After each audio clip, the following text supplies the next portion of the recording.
Get ready to hear the truth about America on a show that's not immune to the facts with your host, Dan Bongino. All right. How do you start today's show? No, I howl. Jasmine's sitting there kind of laughing. Like, what do you say? Hey, guys, Monday morning. Well, let me give you a weekend update. Quite the weekend update. Kind of probably the most interesting weekend update ever. And the interesting thing about this weekend update is producer Jim, at least on the radio show, is not going to have to run the let's take a brief interlude into Dan's personal life, because my personal life is no longer personal. Folks, I'm sure by now you've heard the news. Wait, do I have it? Oh, no, I already took it. Sorry. Someone gave me the man card, gave me like an actual man card one day. Like it's a little, looks like a credit card, kind of a joke, obviously. So let me just turn that in right now because this may be a little bit emotional, and let me apologize in advance. I was home last night, and I'm sitting there. I was watching a show. I didn't even know what I was watching. Food That Built America or something like that. And I was falling asleep because it had been a really long day. Now you know why. And some of you kind of understand why the show had a different tone over the last couple of weeks.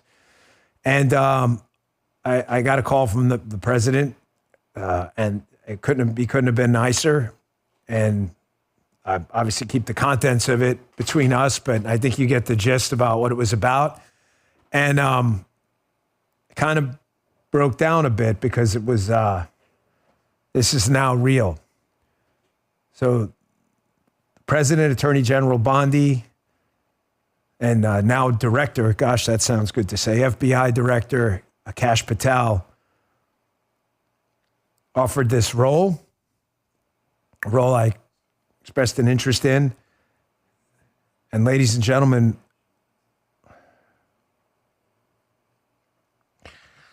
I told you, you see, it's hard for me. I'm going to accept the role proudly as the deputy director, the number 2 spot at the Federal Bureau of Investigation. Folks, it's a lot to walk away from. I will tell you everything what happened. Within reason, and then I got a show to do, and I'm going to tell you what's going to happen with the show. So it's going to be a pretty wild ride today. Man, do we have a lot to talk about. I'm going to play for you in the beginning, too, a speech I gave that someone sent to me from 11 years ago, and you'll see why I decided to make this decision. So a lot to do today. Thank you so much for kind of a big audience here right away. Out of the chute. So thank you very much. I love you guys. And Bongino Army out there, I hope you understand. I got a couple of negative comments. Dan, you should have let us know. I hope you understand about this. This is not you do not ever get ahead of the President of the United States, the Attorney General, and the Director of the FBI. You don't do that. Not when you take positions like that. It's not the right thing to do. So now you understand. Today's show sponsored by Beam. Man, did I sleep much last night? Go to shopbeam.com/Bongino. Use code Bongino for 47% off your order. Today's show also brought to you by Patriot Mobile. We won the election. The fight to restore this great nation is only beginning. Now's the time to take a stand, and Patriot Mobile's leading the charge. They're America's only Christian conservative wireless provider. Patriot Mobile offers a way to vote with your wallet without compromising on quality or convenience. Patriot Mobile isn't just about providing exceptional cell phone service. It's a call to action to defend our rights and freedoms.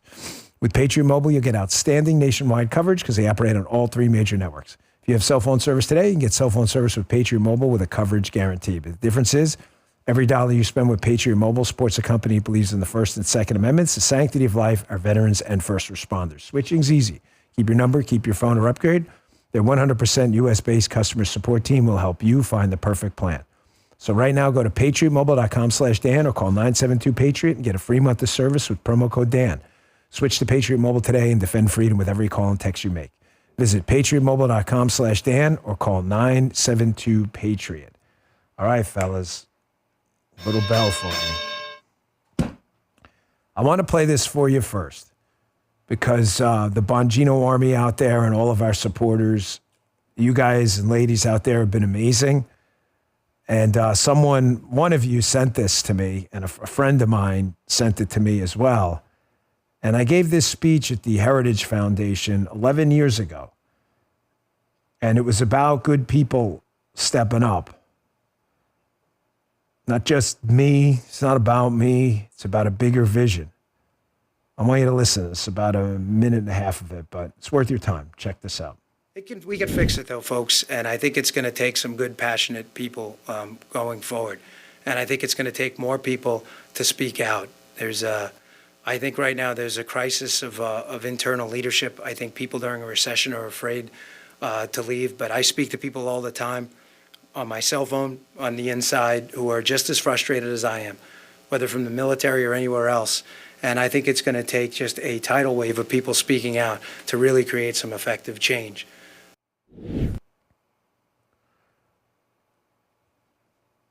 This is really hard for me, folks. I hope you understand. We spent a long time building this. Me,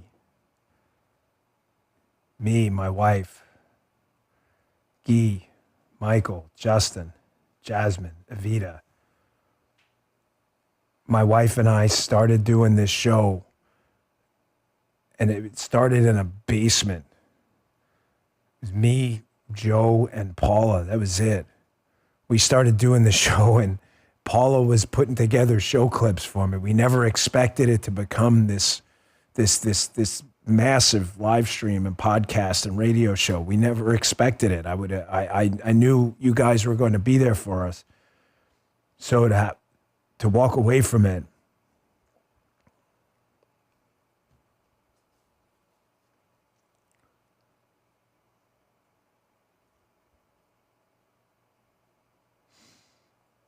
yeah, it's not easy. And forget like money and all that other crap. That doesn't gives a damn about any of that stuff. We'll figure that out later. But I'm not going to tell you as an audience what's been one of our just bedrock principles of this Bongino Army out there and this people, this massive audience we've had. What's one of the bedrock principles, right? The do matters. We've talked about the do. You can talk all you want. I tell you all the time, I don't feel like I have a real job. I don't feel like, I feel like you guys are the ones out there getting your hands dirty. The truckers, the cops, the pilots, the architects, the men and women in our military. I appreciate everything, but if the do matters, I'm not going to sit here as a commentator, talking head, whatever dopey title we have. I'm not going to sit here and tell you the do matters and then sit on my ass when an opportunity comes to do the right thing and not only talk about everything we wanted to change, but actually change it. There are a lot of people listening today. And I hope you understand that. I want to address something too. I know, New York Times and others, of course, are all of the attack pieces start already, which is fascinating from these two who were on the wrong side of the truth when it came to the collusion hoax and others. I don't think they understand what it's like to commit to service, not partisan service, but service. I get it if you are a political opponent of mine that has been involved with proudly celebrating a weaponized justice system, how you don't understand how a guy like me who discusses partisan content in an opinion show can go and do a unquestionably nonpartisan job. I'm going to ask you a simple question. Have you seen what I did before I came here? I'm committed to service. People play different roles in their lives. People are dads. People are soccer coaches. People are cops and military officers and military enlisted people. People are carpenters. People are plumbers. We play different roles in our life, and each one requires a different skill set. I've been there. I know what this is like. And it's time for me to step up. Folks, I have to thank my family first, though. You know, most of you know Paula. Paula's been with me a long time. Folks, we met. I don't know if you know the story. It's certainly not my autobiography today, but we met just a couple of weeks before 9/11. I mean, an actual couple of weeks, like 2 weeks before 9/11. My second date hadn't even happened with Paula, and she worked at 120 Broadway, which is the building that looks right into the World Trade Center right there. She worked for a company at the time called SIA. The 9/11 attacks happened. I had only been on one date with her. We barely knew each other, but I knew I was in love. So I called her, and she didn't answer the phone. I thought she was dead. I did. I panicked. I thought she was dead. I couldn't believe it. I said, I just met this woman. Well, it turned out we'd just been on one date, and she was actually in Nevada. Her mom lived in Centennial Hills in Nevada. Actually, Summerlin, I think, back then. And she was out in Nevada. I couldn't believe she was alive. But we met 2 weeks before the most devastating terror attack, one of them in American history. That was an event we all scarred us forever. I was an agent watching that. We've been through a lot together. We've been through the Secret Service. We've been through the president's detail. We've been through cancer. We've been through some health crises with her. We have 2 beautiful daughters, one in college and one younger one still in grammar school. We've been through 3 runs for political office. We've been through the launch of a podcast 11 years ago, and everybody laughed at us. They're not laughing now. They did. They actually laughed at us. Oh, podcast? That's cute. What happened? Can't get a real show? We lived through all of that. We spent our last $10,000 on a microphone and some mixers in the basement of our house in Maryland. Paula's always been willing to take a chance on me. Always. She said on her first date that she knew I was something special, which I didn't think I was anything special back then, but I guess she did. She's been busting her ass all weekend.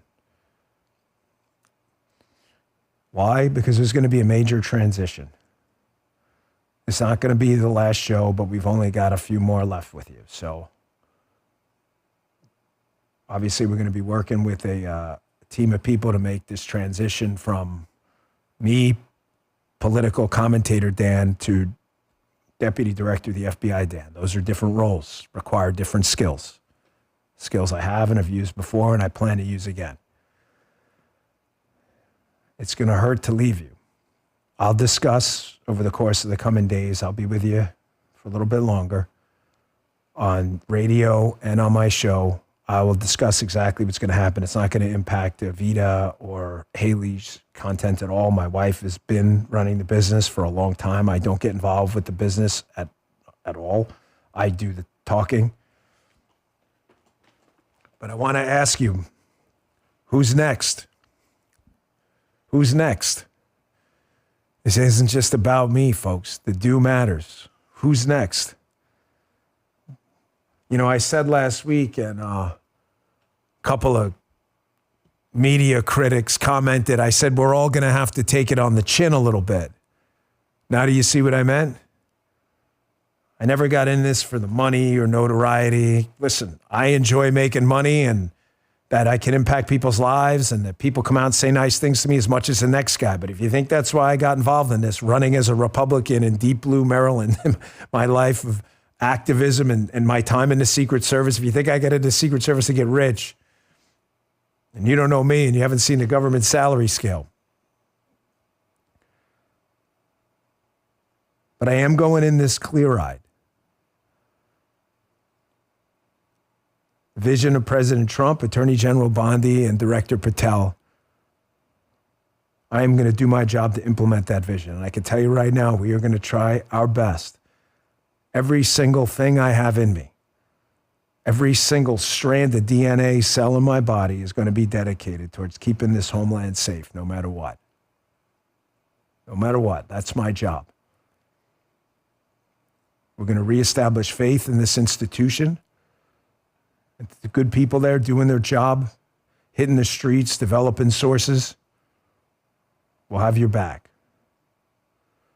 We are going to reestablish faith in this institution. The FBI belongs to the American people. Doesn't belong to me. Doesn't belong to anyone else but the American people. But this is the honor of a lifetime, and it's a serious mission.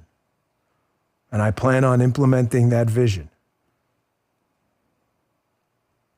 Folks, there are a small number of people out there in the country right now dedicated to doing really bad things. It's not the overwhelming majority of Americans are patriots that love this country and love their family. They love their jobs. They go to work every day. But there are a small number of really bad people out there who are planning on really bad things, from terrorists to narco traffickers, child sex rings, gang members. I'm going to tell you right now, I'm not going to rest easy until we find as many of you as we can. Don't sleep. No, after today. That's my mission. Folks, of course, the Constitution matters. We're going to get back to the four corners of that document that guide us all as well. And I think you know from my history of covering content here that the primacy of that is really important. You understand that. It is the one thing that dictates all the rest of your actions, and that's the Constitution. Again, regarding the show, folks, going forward, I will tell you how we're going to wind my portion of the show down. And I'm just going to leave you with this before I get to some other content. And we've got a couple more. We've got some shows for you lined up. So I actually put a show together, even though this has been harder than I thought.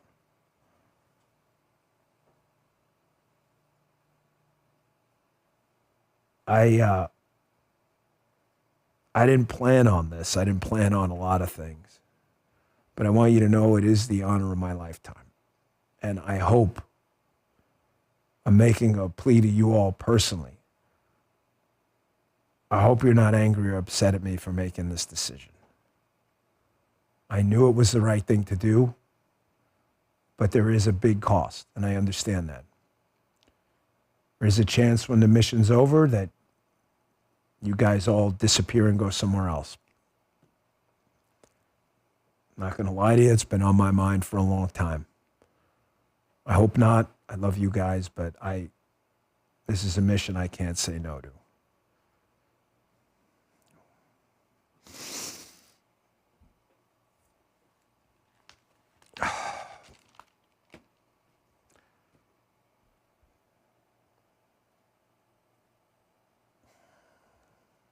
Sorry, guys.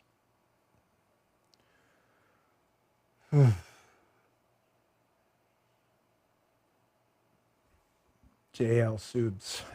Holy moly, Batman. We're so proud of you, Dan. We love you, Dan. I love you guys, too. I woke up this morning, I jumped in that cold plunge to kind of clear my head a little bit. And I got out of it. And I have to tell you, folks, this is very surreal. What an honor. What an honor. All right. Let me take a quick break. Did I melt down the Rumble chat? Thank you, guys. Michael senses I need a little emotional kind of.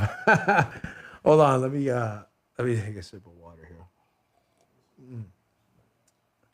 You know, it's funny. Guy's been here the longest, and Guy will typically say, all right, you're like droning on too long. He didn't say that. That's interesting. Guy actually gave me a little leeway on that one. I appreciate that, Guy. You know how Guy is. Guy's the most cut and dried guy you've ever seen. All right, move on. No. Get to have you taken a field degrees yet? That's what they'll promote me and push me right into a reading. You get to the spots. We got a show to do. So I appreciate that, Guy. Thank you. There. By the way, my team, so you know, because I know a lot of you have developed relationships with my crew through the chat and events and elsewhere. We love all you guys. My crew's not going anywhere. I'll explain more as the week goes on. Today, I just want to focus on this, some news, and I want to do a show for you because I don't have a lot left. The transition is going to be tough, but my crew's not going anywhere. I gave them the opportunity. I hope I'm not sharing inside information, guys, but I gave them the opportunity, and none of them took it. Justin was like a little, I don't know about him. Justin, I'm kidding. Justin was like, I don't know, I'm not so sure. No, he was all in. Justin was actually the first one. He's like, you kidding, bro?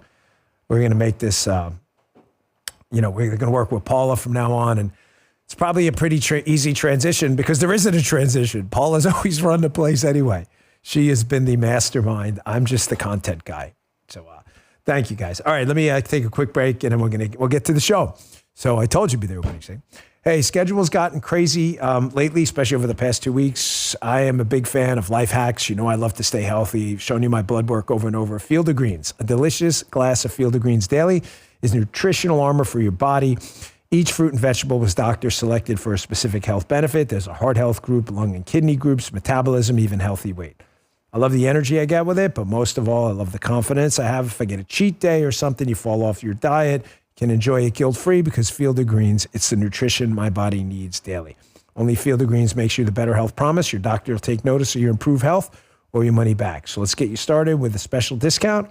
20% off your first order. Just use code Dan at brickhousenutrition.com/Dan. That's code Dan at brickhousenutrition.com/Dan. Thank you, Brickhouse Nutrition and Field of Greens. Appreciate that. So, folks, the Monday winning coverage of the administration and their endless litany and cornucopia of W's and wins is just not stopping, to the point where I did not know. I'm obviously waiting on, was waiting on the president, the attorney general, and the FBI director. It's their call when to make the decision.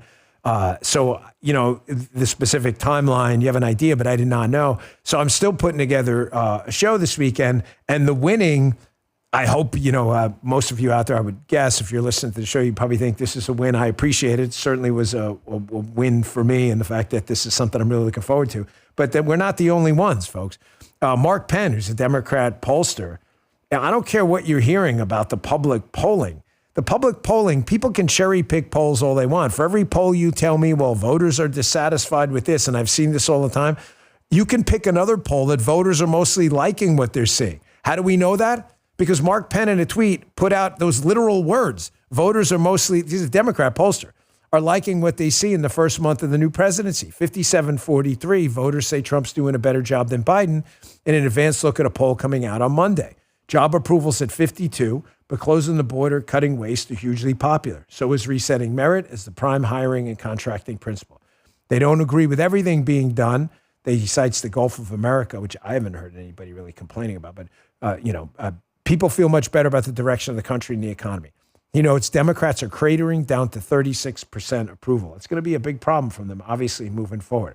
I wanted to address this too. This is one of the reasons you have public frustration with taxpayer dollars being allocated to outfits with very little accountability when people are working in jobs and have been working in jobs where the bookkeeper, the accountant, or whoever it is, if you spend $1 at a gas station on a company card and you can't explain what it's for, they've had to account for every single dollar the entire time. Here, folks, let's get this USAID article. USAID squandered, but think about this. Think about the loss factor in this. New York Times, how USAID squandered billions in Haiti and around the globe. There were $2 billion in contracts and grants for Haiti-related work. Less than $50 million. That's 2%. Let me say that again.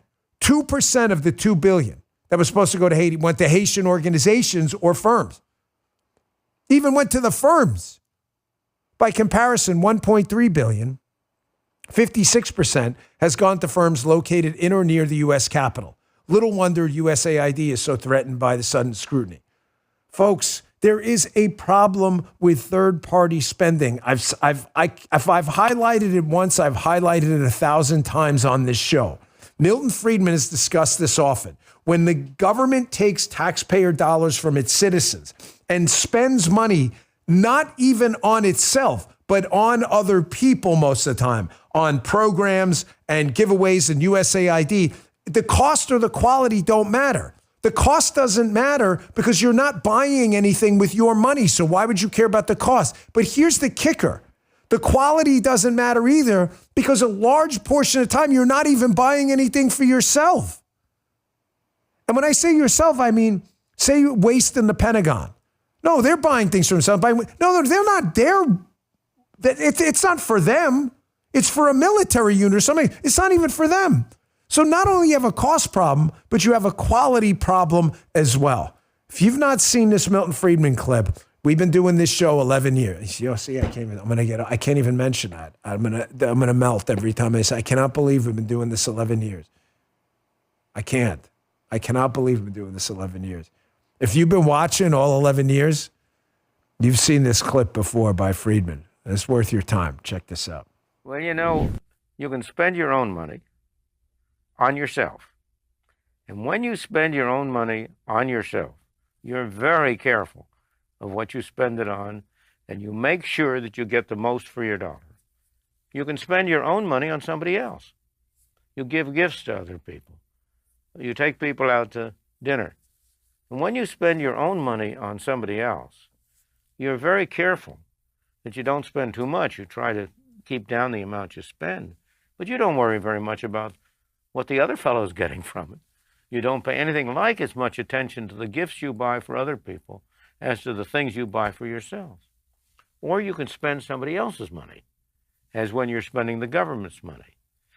I say the government's money, the taxpayers' money, which the government has control over.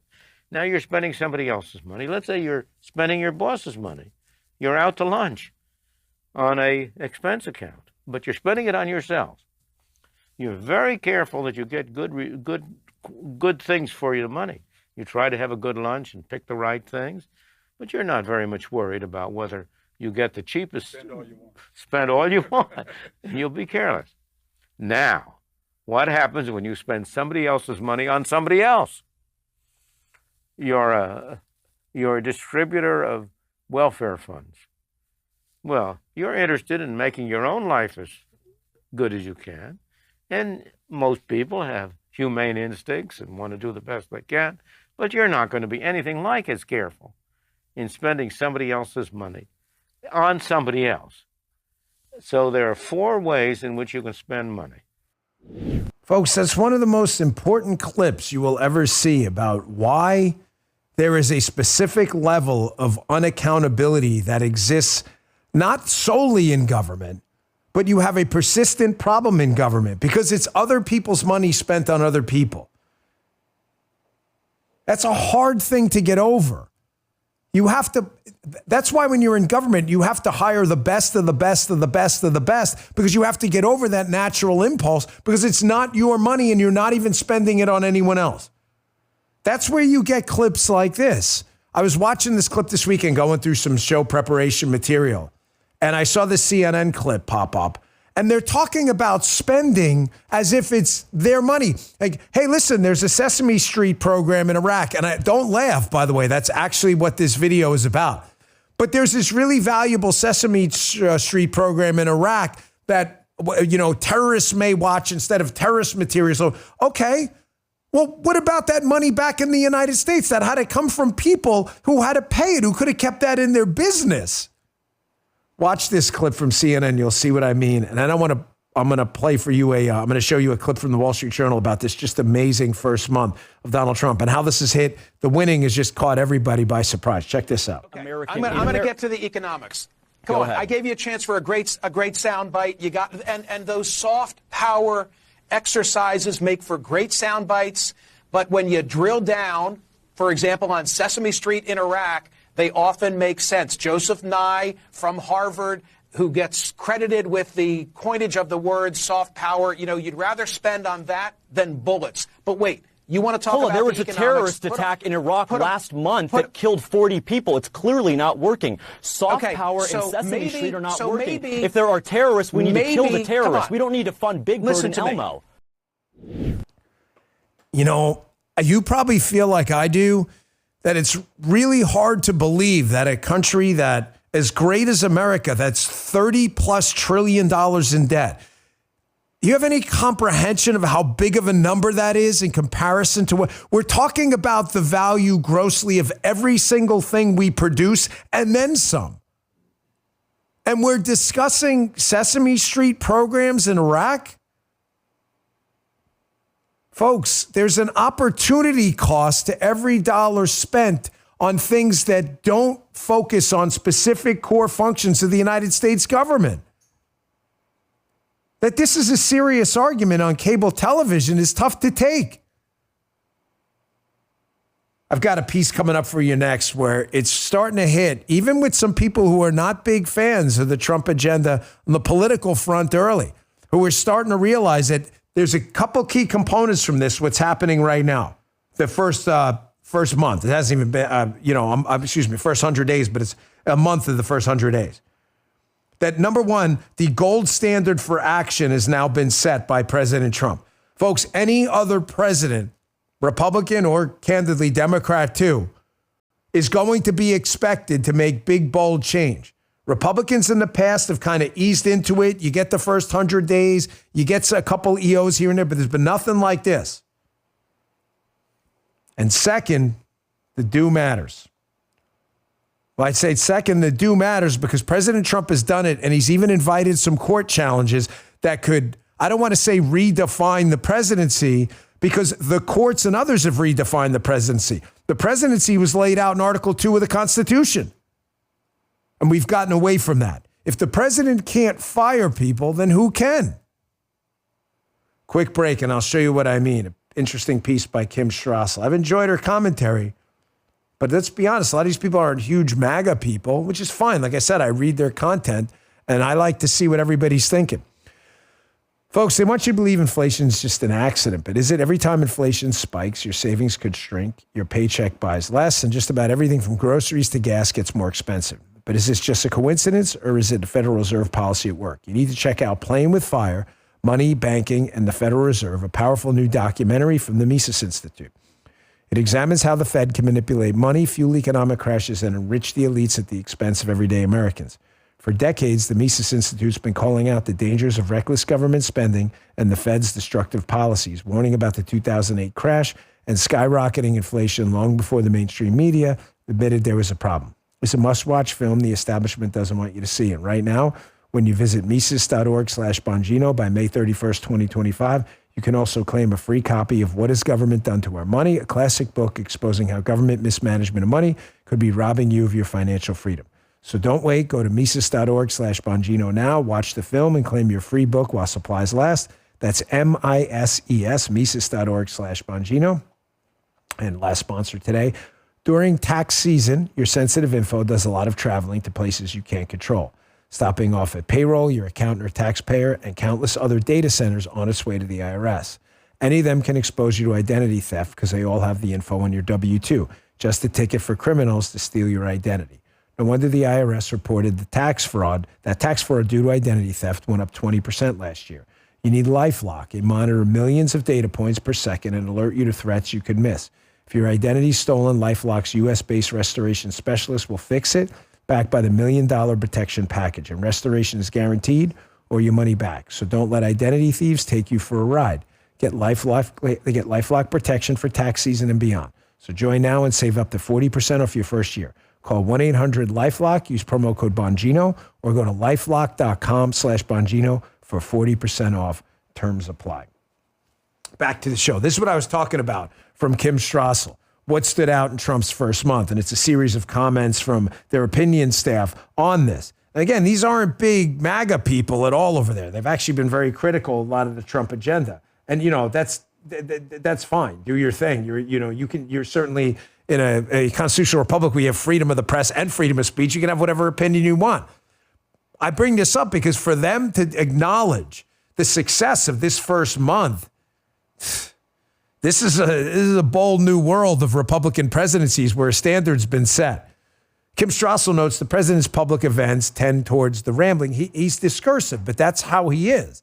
But the press is mistaken to present his team as simply unruly.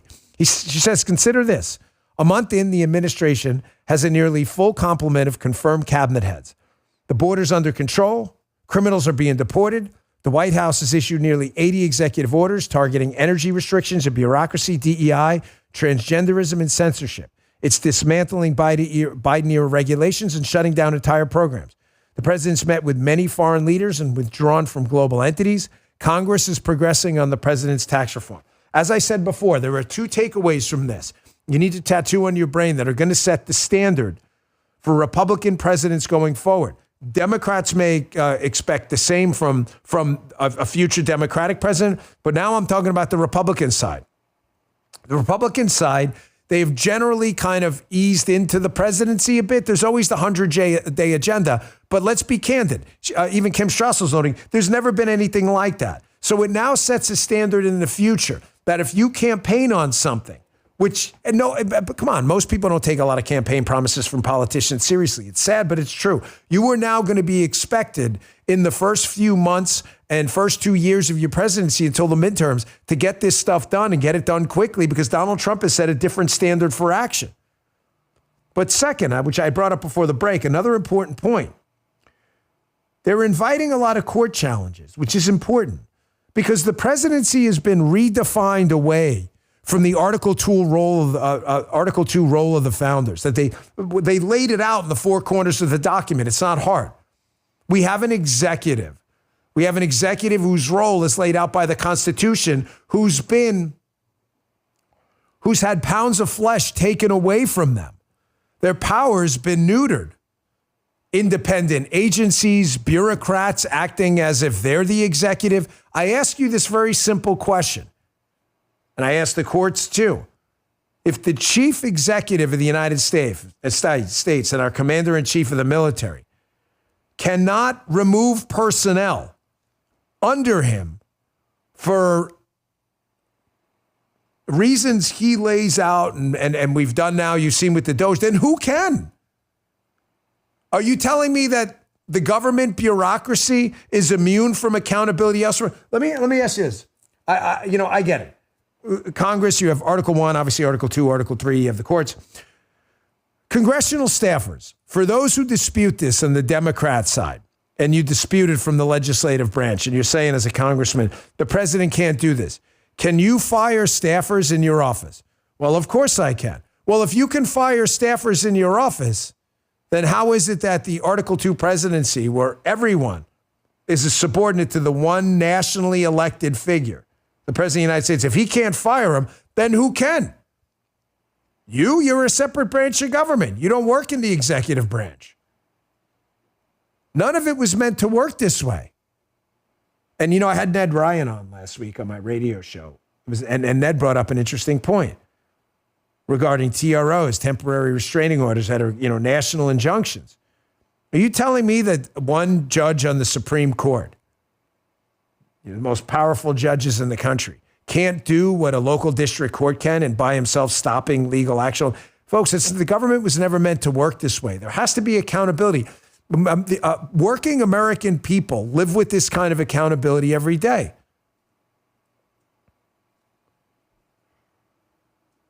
It's a gold standard for action, folks. It's been absolutely set.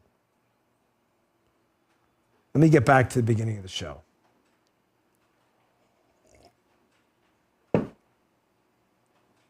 Thank you all in the chat. I'm sorry, I'm just reading through. I know Rumble, we kind of melted it a little bit. Thank you for everything. I want you to know I'm reading it. It was glory bound. We're so proud and excited for you, Dan. Jersey Girl 51, we'll miss you, but feel safer with you in the FBI. Lazarus, I'm proud of you, man. You're going to, Helen, you're going to exactly where you needed to be. Folks, we got to step up, man. We all have to step up. I had a good friend when I was an agent. When I left and walked away from the Secret Service, it was, at that point, professionally speaking, it was the hardest decision of my life. I did not retire from the Secret Service. I resigned. There's a difference. There's a difference because you don't get your health care, you don't get anything. Some of you heard the story in the past. I certainly don't mean to relitigate it, but I remember walking out of White House, at least for the last time when I was on the president's detail. And, you know, I was telling this guy, I didn't know I was going to leave and run for office. I went to the Baltimore office. I had no idea. But I was telling this friend of mine, this guy, Steve, another agent, very smart guy. I was telling him how I felt like my life wasn't fulfilled and that I felt like I needed to do bigger things. But I knew it was going to be a massive sacrifice because I loved my job in the Secret Service. I loved it. It was so special to me. I'd worked so hard to get it. And finally, I'd finished the president's detail. It's the most difficult portion of your life. And I'm walking out. And when you leave the president's detail, for those of you who don't know, you turn in your White House pass. You're a field agent at that point. You can't just walk back in the White House and go say hello to the guys. I know it's kind of surprising, but it doesn't work that way. If you're not meant to be on the White House grounds, you're not supposed to be there. End of story. So I knew when that gate closed for the last time, that I probably wasn't going to stay with the Secret Service. And I thought, gosh, unless I run for president, this would be the last time I may ever see the White House. Well, little did I know, but my friend Steve said to me, very famous line, he said, you know, Dan, you're going to make tough decisions, but the heavens have a way of putting a price on things. And the price for this was large. But I've told you repeatedly the do matters, correct? You think I'm going to tell you that and sit on my ass again when the opportunity comes up to change things? Folks, there's no excuses. People are policy. You've got to get people in there who read the Constitution and understand it. The Constitution cannot be a suggestion. It wasn't meant to be that way. And good people are going to have to step up in the next 2 and 4 years and make really complicated, hard decisions. We've seen it with Pete Hegseth over as Secretary of Defense, walked away from an incredible career in media. We've seen it with Sean Parnell. We've seen it with tons of others who stepped away from incredible jobs to go and serve. We have to step up. All of us are going to have to do something. We're going to reorient this government back to a constitutional republic, which we should. We're all going to have to do something. Kayleigh McEnany addressed on Fox last week, she addressed the appointment of now Director Kash Patel at the FBI. She had some commentary on some of the problems, some of the issues at the FBI. She views that we need answers on. I wanted you to hear this important segment. It played last week, but thankfully, Director Patel got through. I think he's the best man for the job. I deeply appreciate his faith in me. It means a lot. Check this out. And I want to pull them up. This, in a nutshell, is why this man matters and today's vote matters. Look at this. CNN special counsel John Durham concludes FBI never should have launched full Trump Russia probe. Isn't that nice? National Review, FBI spent a year preparing platforms to censor Biden stories, withheld info on Hunter's laptop authenticity. Fox News, heavily redacted records show FBI's targeting of Catholics went beyond what it claimed. That they concluded, the DOJ, Biden's DOJ, there was no malice there. However, the headline stands. Christianity Today, federal convictions of pro-lifers blocking clinics are rising. Emily, 4 of many headlines as to why this nomination matters. Yeah, it matters. It matters a lot. On a lighter note, I really want to interact with you guys over the coming weeks. This is going to be really hard, folks. I don't know how you. I can't speak for all of you. I've met a couple of you, but not obviously the whole crew. And there's 250,000 people watching right now. But I really do feel like you're part of this extended family, almost to the point that when I join the chat in the morning, sometimes I can almost predict what everyone's going to say because we've just had this long relationship. It's going to be really hard to walk away with it. Let that go dark over there? That's weird. Look at the TV. We're good, right? This is my TV. I think we might have fried the TV there too. But someone asked me in the chat, Dan, a T-shirt or suit and tie? I bring it up after what I just said because I was waiting for somebody to say that. Obviously, it's suit and tie, folks. And you know, when I interview the president, when he's the president of the United States, I always put a tie on out of respect. But yeah, there are a lot of big changes. there are a lot of things I've had to think about, security-wise, logistics-wise, lifestyle-wise. I obviously love Florida. Florida is my home, but the job is in Washington, D.C. So that's been a lot to think about. And then, I have a young daughter, and gosh, this is really hard, man. It's harder than I thought. I think you guys are starting to feel this is harder than I thought. I have a really young daughter. Not really young, but young enough. You know what I mean? And she's not used to seeing me away from home. My oldest daughter in college remembers the Secret Service time where I was on the road one year, something like 260, 70, 80 days or something like that. My youngest daughter's not used to this. So forget about the money and business stuff. That's subordinate to family. And my daughter, even at 13, understands that sometimes as a family, we have to make really tough decisions. And that's been the hardest part. But I think she understands that the opportunity to join an administration committed to reestablishing our constitutional republic and bring back the glory days of the United States, you can't say no.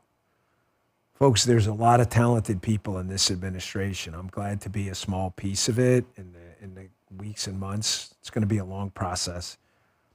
Obviously, winding down some of the business components of this takes time. It's not going to happen overnight. And there's a process for that legally and ethics-wise, and we'll be obviously following that to the letter.